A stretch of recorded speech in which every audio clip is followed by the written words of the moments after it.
Welcome to Deep in the Valley, a Missouri Valley Conference basketball podcast. I'm Dr. Chris Bowser, joined as always by Brian Duttler, and this is your home for everything happening across the valley. From Cedar Falls to Des Moines, Nashville to Normal, and Carbondale to Chicago, we're talking the schools, the coaches, the student athletes, the history, and the stories that make the Missouri Valley Conference one of the most respected leagues in all of college athletics. So wherever you're joining us from across the valley, you're in the right place. Let's get deep into the valley. On today's episode, we're heading to Valparaiso University to visit with one of the newest head coaches in the valley. If you followed women's basketball over the past decade, there's a good chance you've heard of Courtney Boyd. Everywhere she's coached, she's built programs that compete for championships. As a player, she helped Kirkwood Community College capture a national championship before finishing her collegiate career as a two-time all-conference point guard and team captain at Dixie State. Those experiences helped shape the competitor and leader that she would become. Her coaching journey has taken her across the country to stops at Dixie State, Iowa Wesleyan, Grandview, Augusta, AIB College of Business, and Wisconsin Parkside before earning her first head coaching opportunity at Clark University. And that's where things really took off. Over 6 seasons, Coach Boyd transformed Clark into one of the premier NAIA programs in the country. Her teams won more than 150 games, captured conference championships, made a deep national tournament run, and in 2023 climbed to the top of the mountain by winning the NAIA National Championship. She then accepted another rebuilding challenge at Quincy University and immediately elevated the Hawks. That success opened the Division I door at Valparaiso, and in April of 2025, she was introduced as the 9th head coach in Valparaiso women's basketball history. Today, we'll talk about her journey from national champion as player to national championship coach and what she's learned about building winning cultures. Coach Boyd, welcome to Deep in the Valley. We're excited to have you with us. Thanks for the introduction. I'm excited to be here. Coach, thanks so much for spending some time with us today. And we like to start at the beginning because everybody's story and path into coaching is a little bit different. You're an Iowa native, born in Keokuk. Talk to us a little bit about growing up in Southeast Iowa and how that may have shaped your competitive nature and interest in athletics. Yeah, I think that's exactly cliche enough. I think that's exactly where it started. Southeast Iowa, when I was growing up, there all was to do. You were either going to play softball or you were going to play basketball. And so I did both until I became a better basketball player, and I found a love for it. There's no other place that I felt more comfortable than on the basketball court as a player. And I played when in 5th grade. My coach was more intense than I ever thought was possible for a 5th grade basketball team. Grew up, and a pretty fun story I like to tell about my high school coach, Jerry Jerome. He was at Warsaw, Illinois. He was a high school coach. And at the time I was 6th or 7th grade. I think it was 6th grade. He said, "I'll buy you a bike. You come to Warsaw." I said, "I'm not going to Warsaw." 8th grade, he says, I'll buy you the next thing, whatever it was. I'm not going to Warsaw. I get into high school, and he says, "I'm not buying you a car. So how about I come to Keokuk?" So he ends up coming over and coaching at Keokuk. It was one of the best experiences and the most important experiences in my path. And so he challenged me. I was fortunate enough to play as a freshman in high school. We were state runners up my senior year, which hadn't happened in a really long time since Danny Thrush that actually went to Indiana University. There were so many good players to come through, and I was fortunate enough to be on a team that made me look really good. I had a lot of assists, and so I think that's where it started. And the journey was a lot a lot of kudos to go to Jerry Jerome and the way that he coached me and challenged me, and he really never let me get comfortable. And so I went from there. In Southeast Iowa, I think there's something to be said for being from Iowa and wanting to stay in Iowa. And Iowa's got the best of this and that. And I couldn't go away. And that's when I ended up at Kirkwood. But from going from one intense coach to another intense coach, that may or may not be a little bit of my nature on the sidelines as well. You almost answered my next question already. As we were preparing for today, one word kept coming up over and over again when people would describe you, and that's competitor. And as you were competing in high school athletics, you started to get interest from colleges and universities. What ultimately made Kirkwood Community College the right fit for you? I just didn't feel like I was ready as a player. There were times where there were things in high school, and then you start to see the other players that are playing at the next level, and you're like, man, I just want to go and I want to play. I don't want to go and I don't want to sit. And it was honestly the best experience it was the best decision I had made. So going to Kirkwood academically, being away from obviously small town girls, so being away from home, being able to compete, but also I knew that no matter what, I was going to figure out if I was, one, good enough, but two, also loved it enough to continue. And so going Hall of Fame now, but Coach Mole, there's not much more to be said to be coached by a coach like that there is never a day off in that guy's mind. Not being competitive was not an option. And his passion just poured into you. I met him one time and he's the same guy he was today when I was 18 years old. And I'll never forget being on campus on day one and having that same feeling when I would go back years later. You end up at Kirkwood. You have the opportunity to play for Coach Mole in 2 national title games, winning 1, finishing with a player record of 67-4 while you're at Kirkwood. Talk a little bit about that playing experience, and then maybe does that kind of translate on the coaching side to today? After looking back and including this past year at Valpo, there's so many years that I could say, wow, that was the most humbling experience. And so I don't know what I did from 5th grade to senior year that I needed to be humbled, but someone is really telling me to pump the brakes. I was fortunate enough in high school to be on a successful team. And then I got to college and I found out I wasn't ready. I played as a freshman a little bit. I played behind a Division I point guard. I learned a lot. She took no prisoners. And there were so many opportunities that it was the most humbling experience at that point in my life. I was a starting point guard since I was a freshman. You live your high school days and then you show up and people are like, yeah, that's still not that good. I played on a team as a freshman and all of those sophomores went Division I except 2. And I think it was a group of 7 or so. And so I'm playing with a bunch of Division I players coming from Southeast Iowa. So it's like, okay, I've got to turn it up. The next year. So we go through that whole year and we are runners up that first season. Like it wasn't good enough. We've got to be better. We've got to challenge each other. We're kind of figuring each other out. We go into that second year. We go down to Chipola, Florida, and we lose. And Chipola has the locker room. It's pink, just like the Iowa Hawkeyes locker room, that whole football stigma. So there was an Iowa guy that went to Chipola and he became the coach and he turned the whole locker room pink for the visiting teams. So that was a whole funny thing as well. But we go down there and we get beat. And we say as a team, like, that's not happening again. And I get called in. I think it was the 4th or 5th game of the season. And Coach Mole looks at me and the other point guard and he says, look, you two are starters in my mind, but you're not starters every game. You're going to start depending on who we're playing, because this is what you're good at, Courtney, and this is what you're good at, Kelsey. Wow, I thought I earned my starting spot, right? Humbled again. Humbled to the point of we didn't lose again and we won the national championship, so it didn't matter. So I can't figure out if it was I needed to be humbled or I needed to see how or be told how important the team was. And so I've taken that every single step. Then I went to Dixie State. Then I became this. Then I was a coach. And every year, I think that I've held on to that the most is I don't care how good you are. I care how good our team is. And we really do. We try to share that day in and day out. And it's a hard message to learn. It's a harder message to deliver and teach if you don't experience it. So carrying that into coaching is one thing that I hope I never lose. And so now that you're a head coach yourself, are there things that you can appreciate about Coach Mole today that maybe you couldn't fully appreciate as a player? And have any of those things made it into the Coach Boyd philosophy? Yes. Okay. So on a serious note, you're not fortunate enough to play for a Hall of Fame coach and not take anything away. Or in my mind, I don't think you're as good of a coach as you could be. So yes, there are plenty to have been taken from him and he deserves all the credit. If I could remember all of them, I would. But there are also things that I do try to carry over, but I have to carry it over on a much lower scale because 2026 is different than 2006. So his passion, his expectations, they never wavered. And those are 2 things that I think are really important. The passion that he had going into every game and the belief that he had in his team that they were going to win because they were more prepared. That is one thing that I will always walk away with. If we do our job as a coaching staff and we prepare our team, there is no reason we can't go in there and compete. At the end of the day, if we don't make shots, the prep was good. We just didn't make shots or we didn't get stops. But the preparation, I did not understand how important it was until I played for him.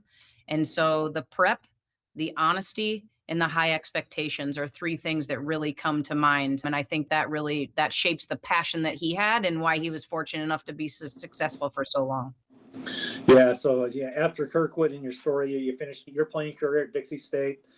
Point guard, eventually became a team captain. But both Coach Bowser and I always look at this as point guards usually make the best coaches because they're essentially assistant coaches on the floor and directing a lot on the team aspect side. So did playing that position shape the coach you've become?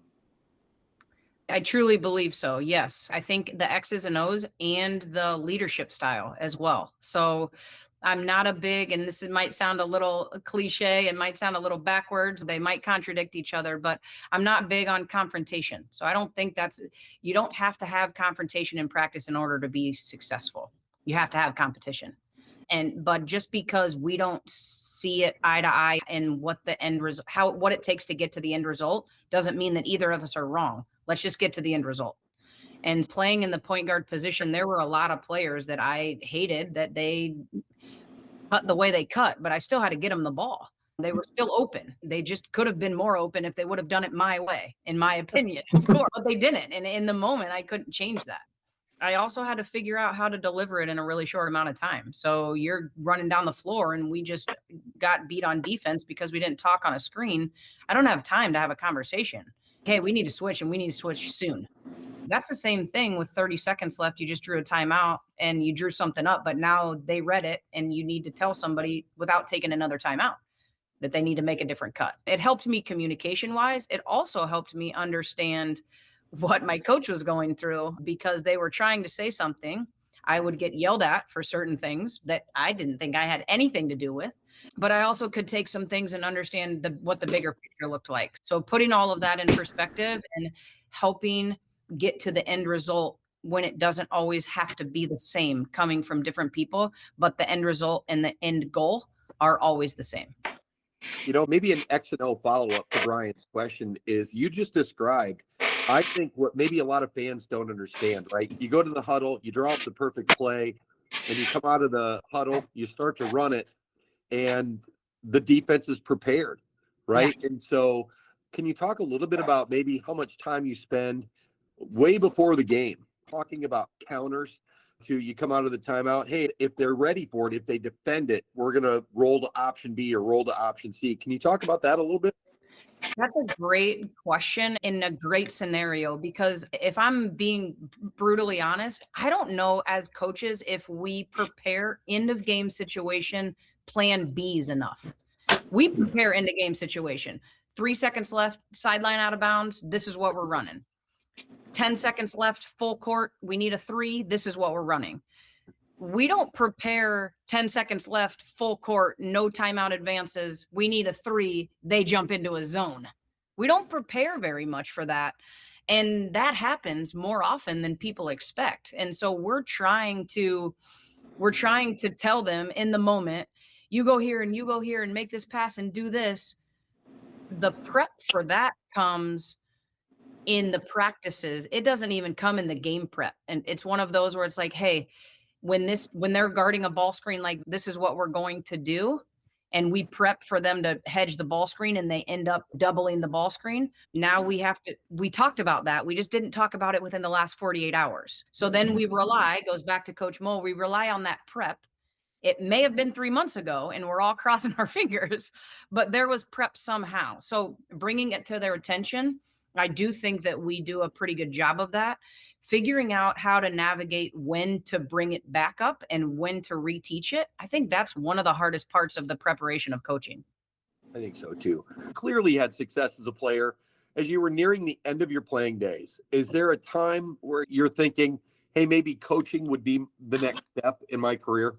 It always was in the back of my mind. I went into education. I knew that I wanted to help people. I wanted to be around kids of some sort, whether they were 5 or 20. I don't think it mattered, but I just know that was as a growing up, those were such crucial moments for me.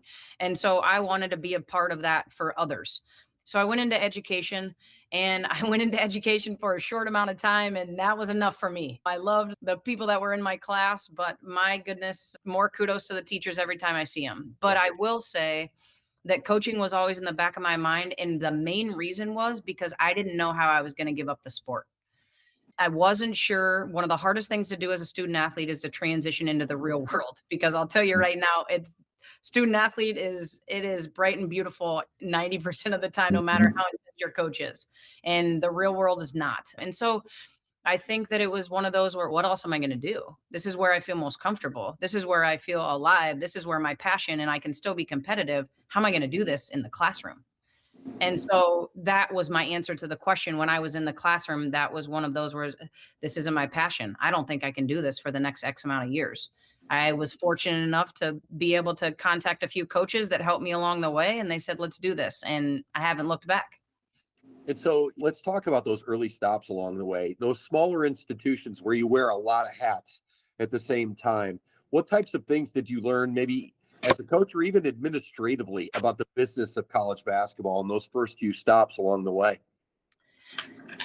It's 18 to 20% coaching, and whatever the math is for everything else, right? It's 80% keeping up with making sure that everybody's doing okay, their well-being. Are they going to class? Are they doing this and they doing that? And I know coaches say that a lot, but if you're doing it right, that's exactly what the ratio should be.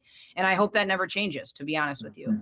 The difference is that now the coaching staff, I have people that are better at things than I ever will think about being, and that's why they're around me. In the past, I was hoping that I was good at 3 things that my coach wasn't, because it was just them and I. And so trying to find that balance, but also do it in a way that they wanted it to be completed, and the expectation of what level that it was completed at, and the delivery. That was something that was really eye-opening in those early stops of, I've got to do all 15 things and I've got to do them by Friday. What's most important? And so then you started knocking out and try to do it to their level of expectation. So you make stops at Dixie State, Iowa Wesleyan, Grandview, Augusta, AIB, Wisconsin Parkside before becoming a head coach. So when you get that nod for that first head coaching role, talk to us about what's kind of running through your mind and how you're going to put your stamp on that first program. Luckily, I had all of those stops that you rolled through. And if I could back up a little bit, all of those stops came without looking for another stop. I was fortunate enough to be able to work under people that put my name out in front of others. They were okay with me taking a better opportunity in their mind. They guided me. So I was at point A and I got a call for point B, and then stop B, I got a call for stop C. It wasn't like I was throwing my resume out. That isn't somebody that I want to be. And I can fortunately say that's somebody that I've never been. I've just been fortunate enough to have good opportunities show up. And so I get the job. I get offered the job at Clark University, and my stop at Wisconsin Parkside, I was told, big time's where you're at. And I wanted to be a head coach. And it's just like going into, why did you go junior college? I didn't know if I was ready. So there might be a little bit of, can I do this? Can I do this or can I not do this? And so I go into Clark, I talk to my about to be boss, Kurt, and I ask him what the expectations are. And in the back of my mind, I continue to remember, big time's where you're at. And so my goal, stamp on the program, leave it better than you found it, all those cliche, what type of things that you want to do. That was my biggest thing is, what do they say? Dress for the job you want, not the job you have. Every single thing that we did, when we updated the locker room, who was that going to be important to? Not our seniors. It was going to be important to our freshmen and our recruits. When we had people in the stands and the way that we acted, who was that going to be important to? Our current players, but also their families and their memories. And so everything that we did, it had a bigger picture. And winning helps that, of course. But I think that you have to have an understanding of how important those things are. We stepped foot into Clark University, and there were things that had not been changed in the women's basketball hallway for years. That's why, personally, some of the reason they couldn't get over the hump. And I think that just carried over. And then you carried over, you have a good baseline, you create a good culture, you're fortunate enough to get good players, they make you look really good, and then winning helps. And then you end up where you do. But that was my big thing. And I really try to carry that everywhere I go, is wherever you are, that might be the biggest time that you ever become. So let's make it the best stop you've ever got. I think that you've found your next t-shirt fundraiser, which is big time is where you're at. like it. Send you one. And so 6 seasons, over 150 wins, conference championships, a national championship, national coach of the year. You built something very special in Dubuque. Then Quincy calls. It is an opportunity to try to build something special at the next level, right? The Division II level. Talk to the fans about that transition and how you take the building blocks that you started at Clark and apply them at QU. Yeah, so there's a little more sentimental value, a little nostalgia that went with going to Quincy. And so I think going to Quincy was okay. Not only now, it's like you said, it's the next level. It's another stop. It's another opportunity to put your stamp on it, to make big times where you're at, to leave it better than you found it, and all those things you carry with. But now you get to do it 39 minutes from your hometown. And let's do this thing.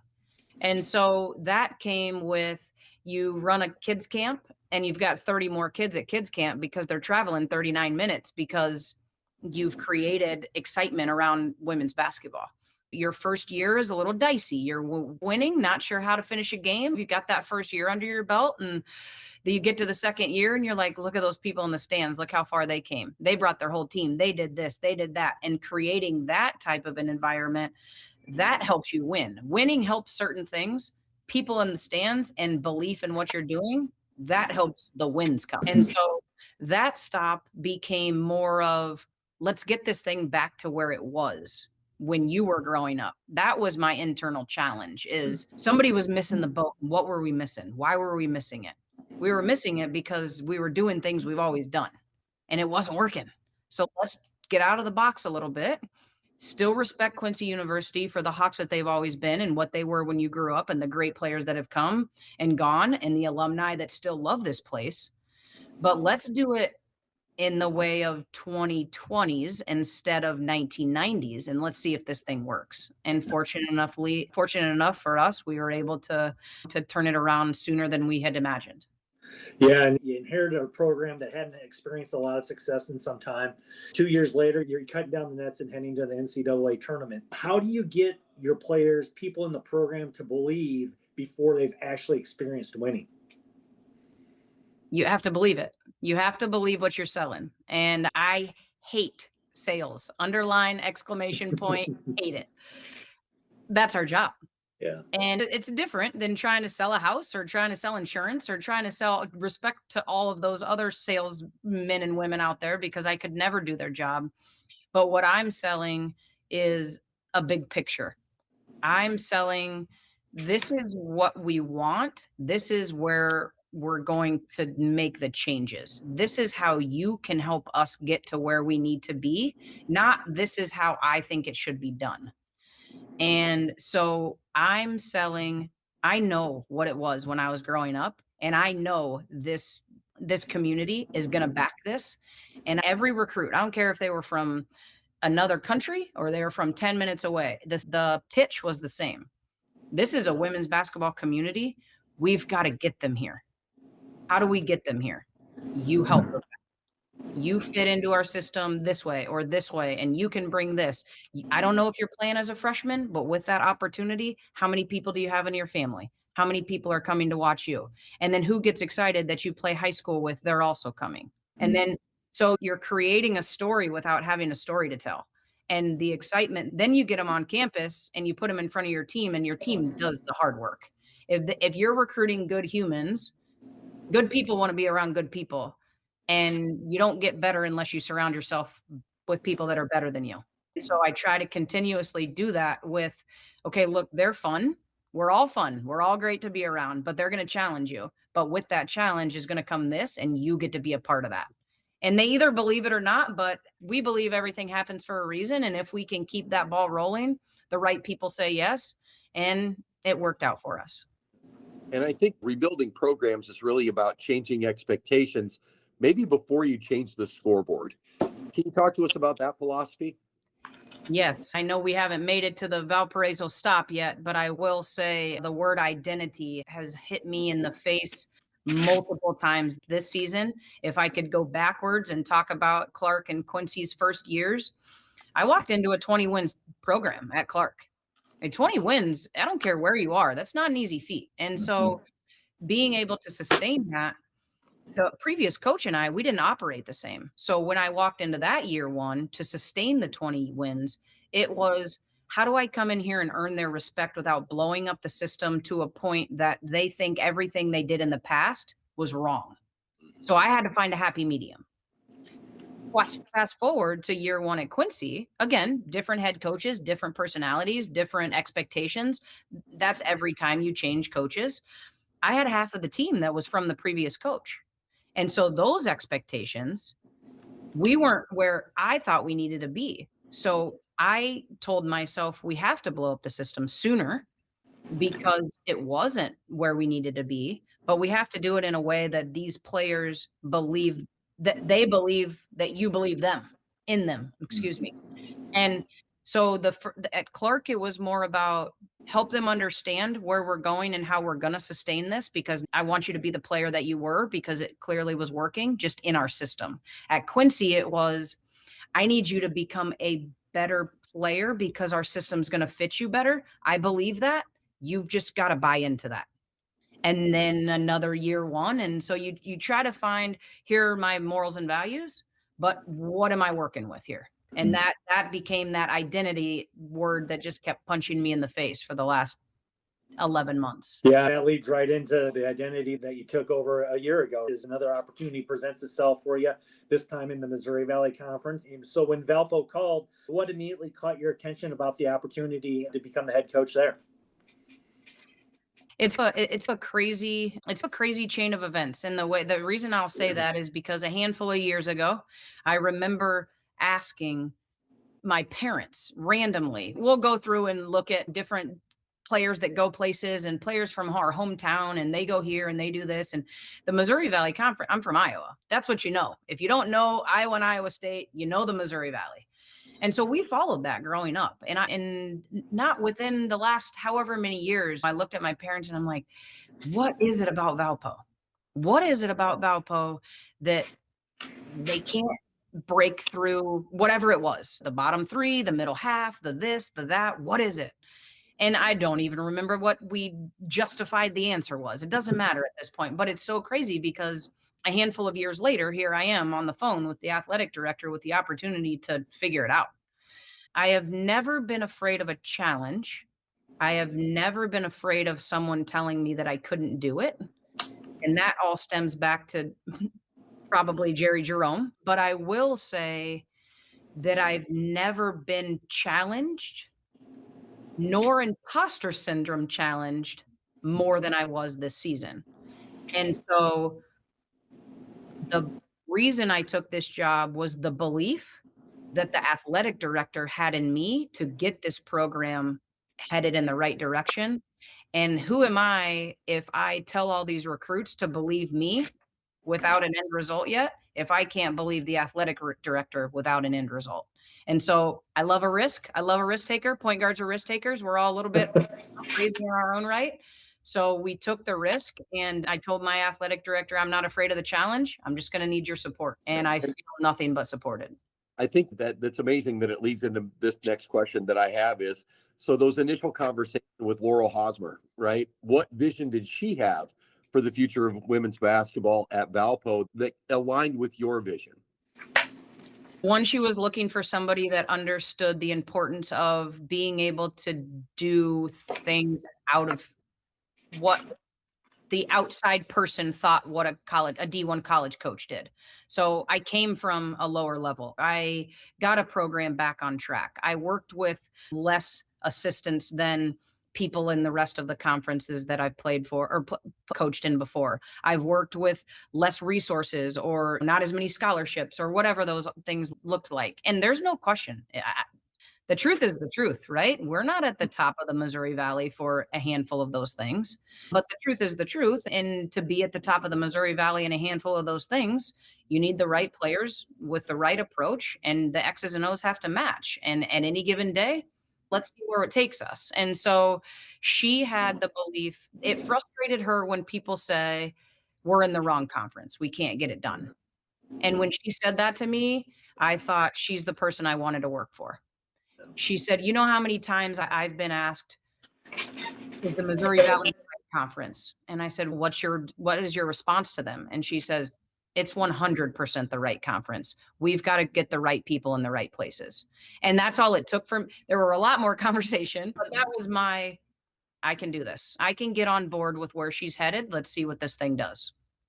So you accepted the job, and for you, what was priority number one? Before anybody worried about the wins and the losses coming into the program at Valpo, what was the first thing that you wanted to get accomplished?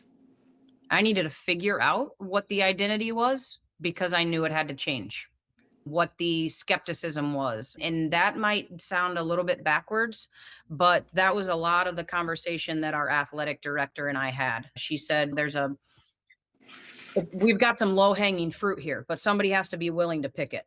And I said, I've never been afraid of doing the work, but there are things that we have to do like we're in 2026.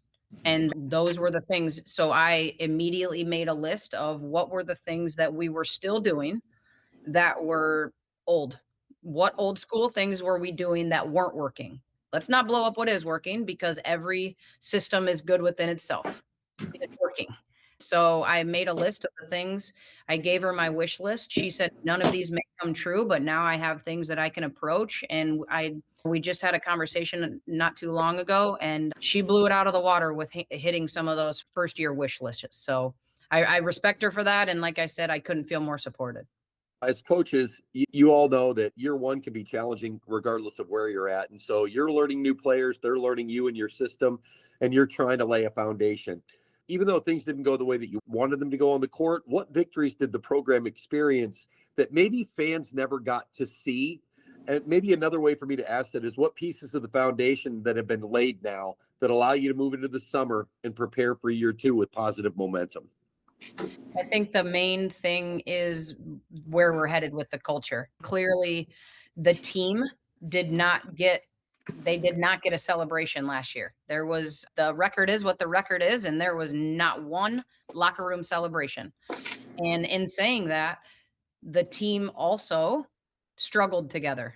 So a lot of the time, there's a lot of Band-Aids that are put over when winning happens. And we talk about that all the time. Winning hides a lot of things. When you lose, you figure out who is the right person for the locker room and who isn't.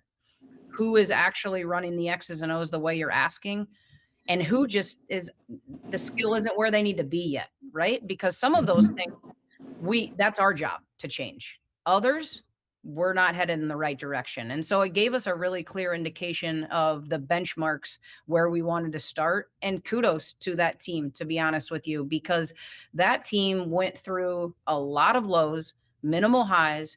They showed up every day. They came to every scout. They showed up at every game. The feedback and the things that they had to do, no matter what anybody says, no one has experienced that before unless you've gone with that record. Mm-hmm. And that team to do that day in and day out with all of the other outside opinions aside, I truly think that we built a really good foundation, and we were able to figure out who and what and where really needed to be adjusted. Yeah, talk to us a little bit about the players that made some leaps and strides in their development during the last season, and then talk a little bit about the roster construction here for 26-27, balancing out retention of your current players, whether going to the portal, freshmen, or high school recruiting and things along those lines. And it's all the coaches we've talked to, it's trying to figure out what that balance is going to be, and every program is going to do it a little bit differently based on resources and items like that. Can you share just a little bit about how the roster building has gone for you here for the 26-27 season? Yeah, the roster building is gone. I'll tell you that. It was a full sprint in April, but that's okay. And that's part of it. And I say, we changed a bunch of things that were old school, and we did things differently, and we can't do what we've always done. We could sit here and complain about what the transfer portal is, but it's not changing. So we've got to get on board with it. And that's why we made our April a sprint. And with where we are and the players that we returned, that is the blind belief that we sold to them and where we're headed. To have anyone return respectfully on a team like that, our coaching staff is the exact same. And we have 6 players that chose to come back with us. And so I think to Chris's question earlier about what foundation and what kind of benchmarks were you able to figure out that? We were able to figure out who's in and who's in for the right reasons. And so I'm going to give kudos to Macy Rhodes and Raven Ray Redmond. They stayed on from the previous staff to me. They went through last season, both of them injured.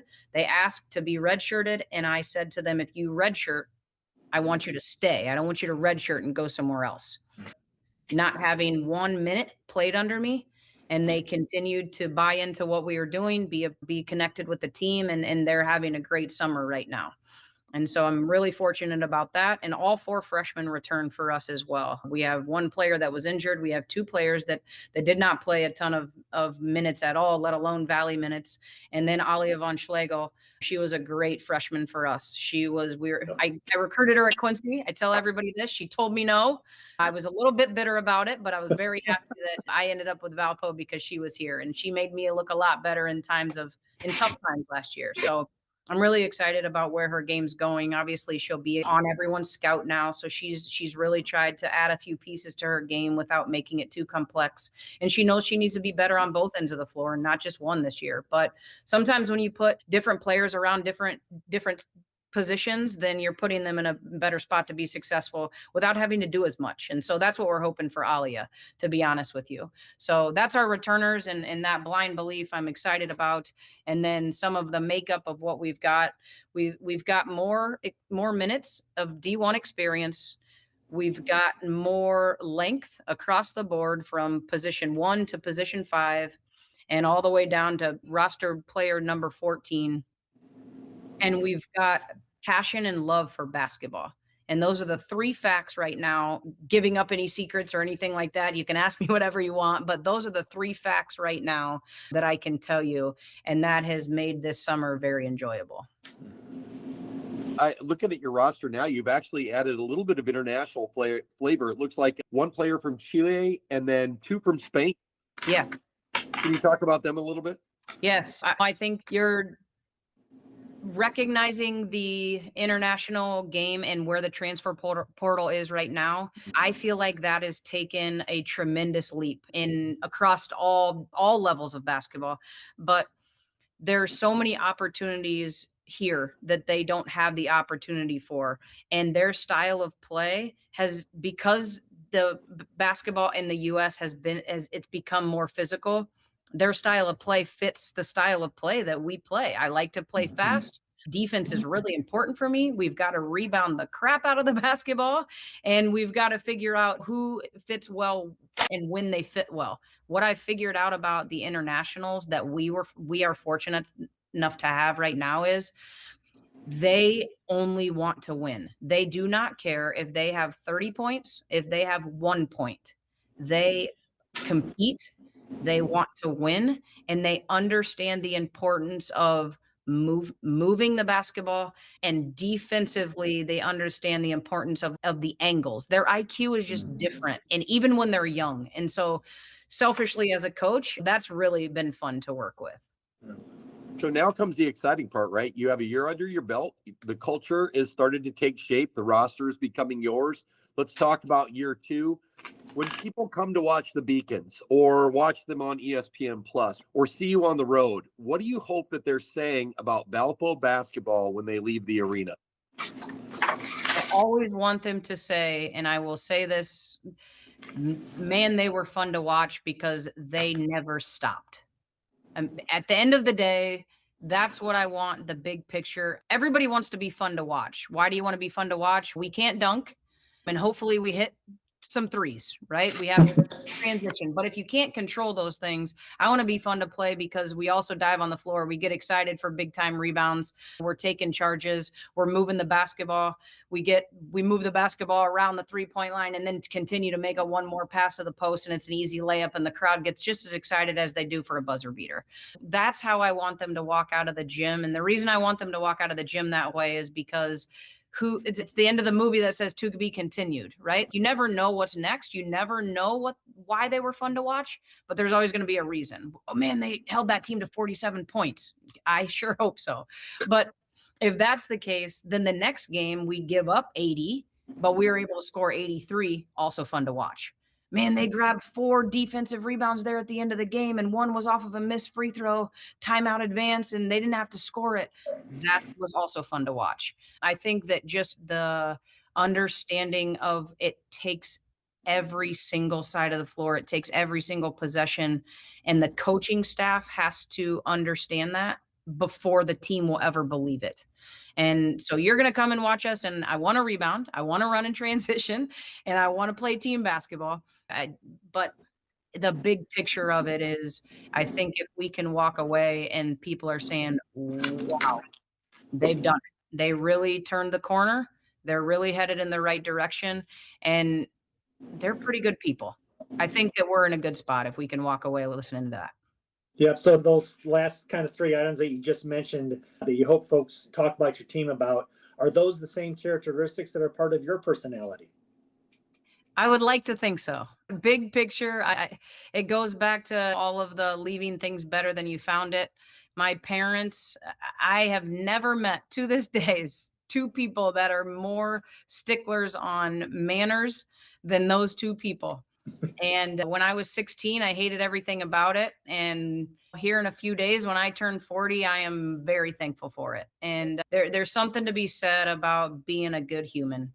And because I believe in karma. And if you aren't a good human, that karma is not going to be great. So I've had a lot of things not go my way. I've been fortunate enough to have a lot of things really go my way. But we try to surround ourselves with really good people that are a great reflection of who we want to be, the program and the people in the community we're representing.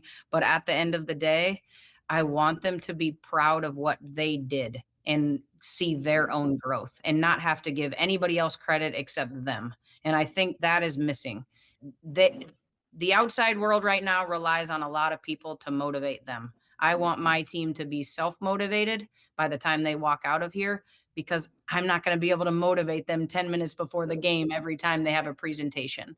So it doesn't work with everybody when some players come and go, but I think the big picture of that is just be a good human. Our number one rule over everything is that. I attest that to my parents in all those days where I would roll my eyes, but I'm super thankful for it today. We have a lot of fun talking to coaches about this. How does the summer go with their teams and how is summer workouts going? So what does a typical week look like for the Beacons in the summertime? And what's been exciting to you so far about the 26-27 roster? I told you that we don't want to blow up the system if it was working. There's no secret that the system is blown up. So we are trying something different this summer. And I really like the way it's been going. We've gone a couple days a week. So in that 8 hours that we get, everybody's trying to squeeze so much into a short amount of time. And so we've gone a couple days each week where we run a true team practice. It's a shortened version of what will happen in the fall, but it's a true team practice. We're going through pre-practice drills, regular drills. We're doing offense, defense, breakdown, whatever the emphasis is. There are 2 other days where we're working on whether it's our transition breakdown with half of our team or whether it's our offensive breakdown in the half court with half of our team. And then the other day is defense. And so those things and the way that we're breaking that down with conditioning and lifting and all that stuff on top of it. But the way that we've broken it down, it's given us an opportunity to be more focused on the details that we think are important. And with those details, then when we do go to those team practices, we don't have to stop in the team practices for the details. Now we get to see it live, and then we can go back the next day and see where we need to clean it up. So we've gone more to I would almost say a whole part instead of a whole part approach. We've broken it down, then we look at it whole. We don't like it, we break it down again instead of doing the opposite. And so far it's been pretty good. So the new roster I'm looking forward to, the approach to what they're doing in the gym I'm looking forward to, but I do think that this group is hungry. They did come in with a little chip on your shoulder. And I think that where they're headed is we can be the group that starts this thing. And hopefully that they can carry that out as we continue to roll here through July. Yeah, both Chris and I are native Iowans, and we couldn't help but notice your coaching staff has a lot of Iowa flavor to it, and something that when we look at that kind of stuff, it makes us a little proud. Talk a little bit about the importance of building a staff that is bought into the philosophy of trying to build a winning program. And like you mentioned, you had 6 players come back, but you also had your entire coaching staff come back after last season. And talk to us about that a little bit. Yeah, we like to be surrounded around good people, right? So why not, selfishly, why not choose Iowa? I might be a little biased, but I'm with you guys on this one. Yep. So Dale Linderwell has been with me since I think day 8, maybe at Clark. And that guy's story is incredible. He was a volunteer all the way through at Clark. And I asked him to come to Quincy and I said, but I still can't pay you. He picked up, he kept his job. He asked to work remotely 2 more years, couldn't pay him a lick. Got this job and I said, I think I can pay you. And he came. And so without anything else, loyalty, the loyalty that guy has shown and the time and effort that he's put in. I put him in different roles. He's our scheduler. He takes that very seriously. And I think that's what set us up for success in the past. We see a lot of different styles of play. We're not afraid to see a challenge and things like that. And so he has his hands in on a lot of things, but a lot of it is just that comfortability of the trust with me. And good news, he just happened to be from Iowa, so that worked out. And then in Brooke Bailey, she was with me at Quincy. She was my right-hand woman in a way of the only full-time staff member that I had. And so she started. We had to get on the same page. We had to know who we were recruiting and why they look the way they look. And so we've come a long way in 3 seasons together. There's a lot of things. Again, it goes back to trust. Oh, and so the things that she's brought to the table they're both good at things that I'm horrible at. And that's what I'm trying to surround myself with is I can't be good at everything. I want to be good at these 5. So let me be good at these 5, but help me with the other 55. And so you add Coach Witt to the mix and his ability to recruit, and he's just gone all the time and busy. And I don't think he stops. That puts us in a situation to be able to sprint in April when the transfer portal opened after a season like we had.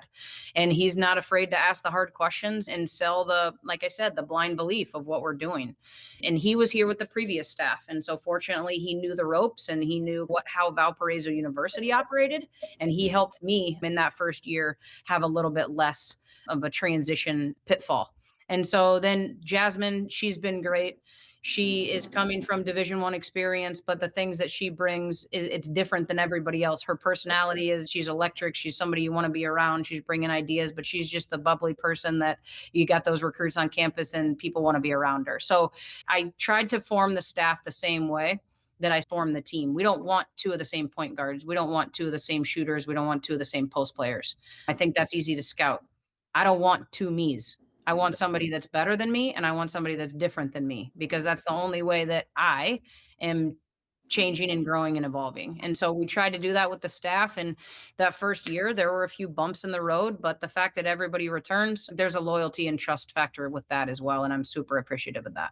So now you've gone through your first season of the Missouri Valley Conference. What makes the Valley such a difficult conference schedule-wise and team-wise to navigate, right? And maybe put it another way is, for people outside the Valley, what don't they fully appreciate about the quality of basketball that's played in this league? I don't think they appreciate the number of players that just left this conference to go to Power 4 schools. I don't think they understand that the players that we're playing against were just recruited from the transfer portal to go play in the SEC, to go play out west. It's crazy. So the individual talent on a player by player basis alone I think that's completely underrated in this conference. I also think the different styles of play in this conference it goes unnoticed. Some nights you're playing teams that'll walk the ball up the floor and play in the gap. Other teams are running a set every single time. And some teams are playing such a quick transition into just motion action that you've got 24 hours to teach them it and hope that your scout works. But the coaching alone, the in-game adjustments, I think that's hard to notice, and that's hard to recognize watching TV or being in the front row. You don't understand what's actually going on if you don't understand what their original scheme was. So if you're watching a team and they're playing the gap defensive team and you've got them sitting in a zone, that opponent has done their job. If you've got a team that wants to run in transition and press you, and they're jogging the ball up the floor so they can get a half court possession, that opponent has done their job. And so, one, playing on the road against the individual players is tougher than any league I've ever been in, no matter what the level. And the other is the preparation of the scout for the in-game adjustments that need to be made. I think those two things are really hard to recognize as an outsider, but every single game, I'm trying to out-prep the coaching staff, let alone out-prep my players to outplay their players. So it's a double whammy, and yeah, it's some high-quality basketball. We have so much fun talking to coaches about building their schedule. Can you talk about your progress on the non-conference schedule and maybe what some games that you're really looking forward to in 26, 27?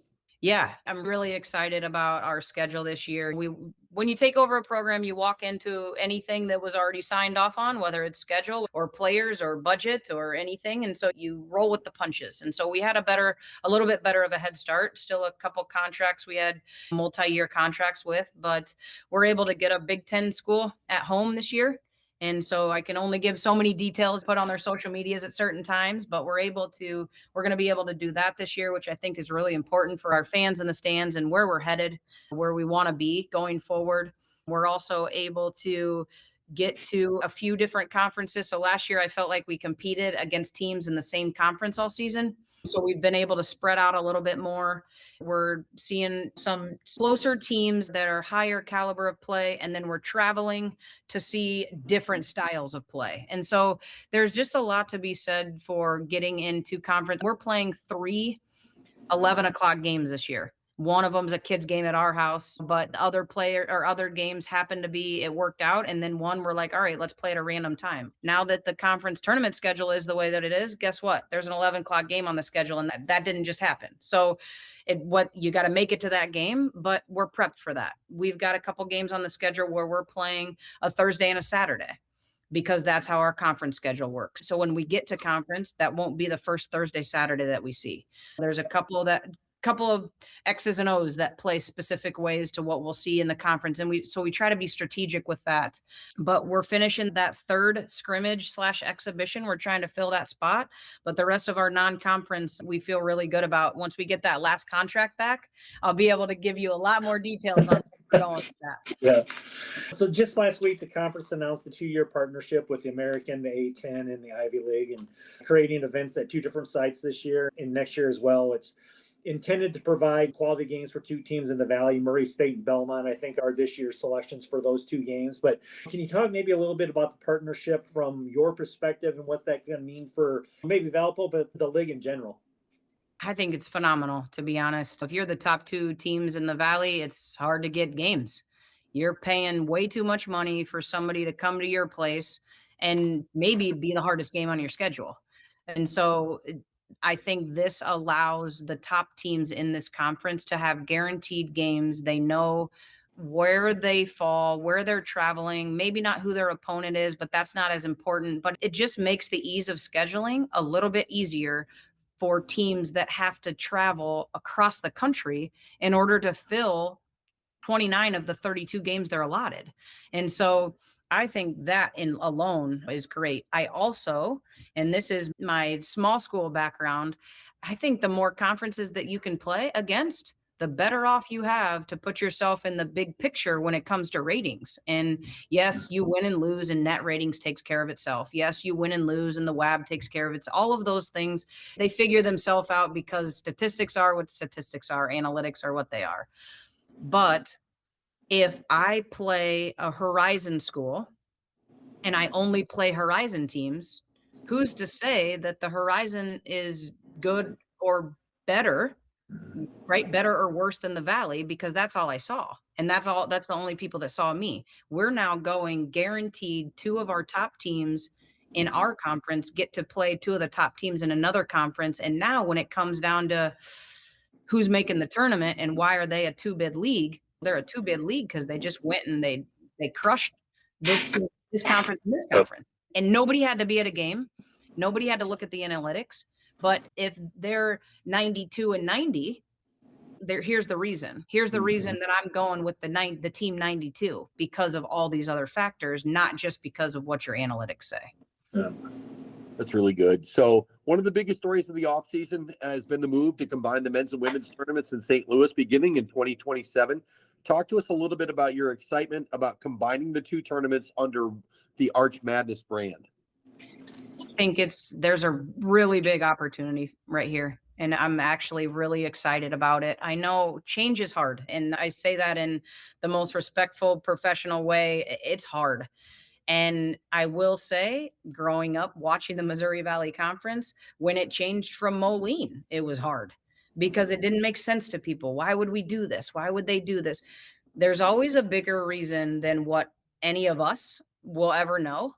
But I think the space for opportunity with the way that women's basketball is headed and where it's going and how it's growing, I think that this is the time. If we're going to do it, this is the time. And so the opportunity that is there is the men's tournament has been successful for years. They've got a good thing rolling. The women's tournament has its own successes. We haven't found a ground to stand on consistently to exploit those in a positive way. So I don't want our tournament to be run because the men's is working. I want the men's to be really successful and the women's to be really successful, and for our fans to be able to experience both without having to change their plans. And why not do it at the same place at the same time and be able to have that great experience that they've all enjoyed and that they may or may not have made because it was on a different week in a different venue at a different time and place. So they couldn't consistently travel to the women's tournament. So whether it's making sense or not, the way I'm delivering it, I'm excited about it because I think there is a huge opportunity to grow the women's tournament. And going back to what people don't know about the Missouri Valley Conference, this is an opportunity to prove to them that we do things right and it's headed in the right direction. And now let us just show you how competitive we are. Yeah. So I need you to get that crystal ball out. It's March 2027, right? Oh boy. You're getting ready to probably more than likely playing on Wednesday, and you're in the Enterprise Center, right? Talk to us about how it'll be able to prepare for that event and hopefully advance to Friday. But pull that crystal ball out and tell us what March 27 looks like in prep side for you. It always depends on who you play. And so that's being a question of who do you play. That time of year, you have to be well polished. And so the adjustments that we will be making for our team will be depending on what they're doing X's and O's. And so our prep will be the outside for our players. Are we where we need to be recovery wise? Are we staying up on our sleep? Are we focusing on us as players? That's going to be the prep going into those games because we've seen every team twice. This is a team that you've seen. Their players, hopefully everyone's healthy. And so their players haven't changed. The front of the scout hasn't changed. Their scheme probably hasn't changed. When we played them last, what did we do really well? We have to do it better because they did it really well too, and they're going to be better. What did we not do really well? And how do we clean that up? And how do we clean that up in a short amount of time? Because when we take care of business in that game, we have a shorter amount of time to prepare for the Friday game. Very thankful we have Thursday, not that day in between. I feel a little spoiled with that, but I think that understanding throughout the year, you talk about that. Look, this is the same setup we've got in March. So how are you going to handle it? And then when they get there, what's that preparation? Be there before you get there. We talk about that a lot. So if you didn't shoot that shot 300 times last week, what are you doing shooting it today in the game? And the lights are on. Same thing. If we didn't set them up for success Thursday and Saturday throughout the season, it's probably not going to work out when we get there in March. If we prepped for that, then it just becomes, hopefully we make a few more baskets and we figure out how to play transition D, I think. Yeah. Coach, we love to end our episodes with a little rapid fire segment. And so Brian's going to start with some questions. Just answer the first thing that comes to your mind and have a little bit of fun with it. Okay. All right. So other than the Arc, favorite arena in the Valley? Illinois State. One thing fans might be surprised to know about you.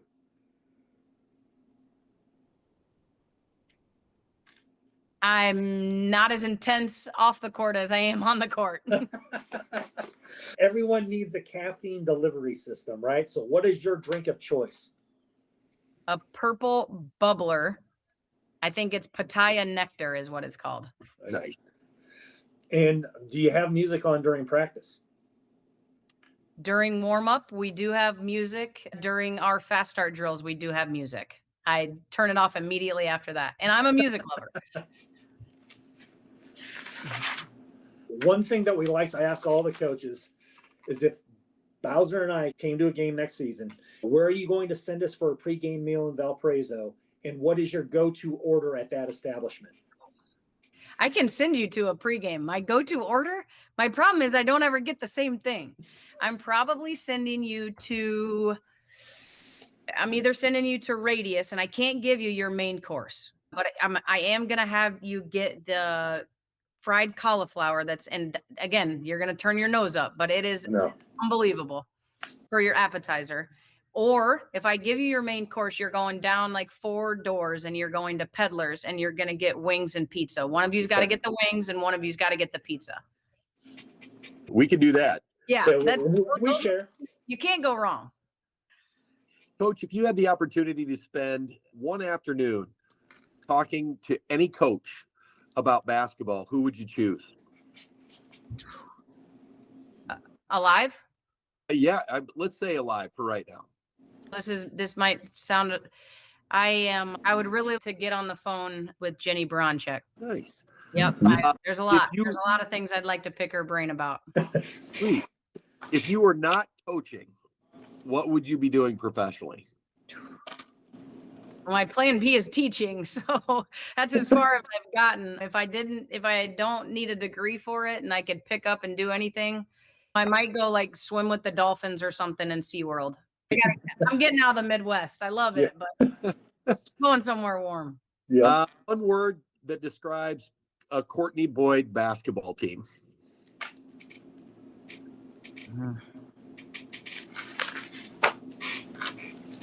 Competitive. Yeah. So, Coach, that's all we have for you today. We can't thank you enough for spending a little bit of time with us today, kind of sharing your vision for Beacon women's basketball. Anything else you want to share before we let you go?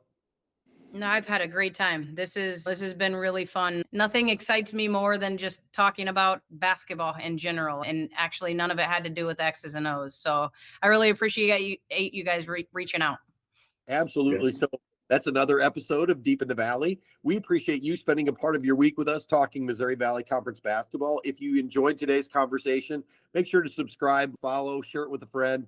Wherever you get your podcast, make sure that you listen. And so from Cedar Falls to Des Moines, Nashville to Normal, Carbondale to Chicago, for Brian Duttler, I'm Dr. Chris Bowser. We'll see you next time, Deep in the Valley.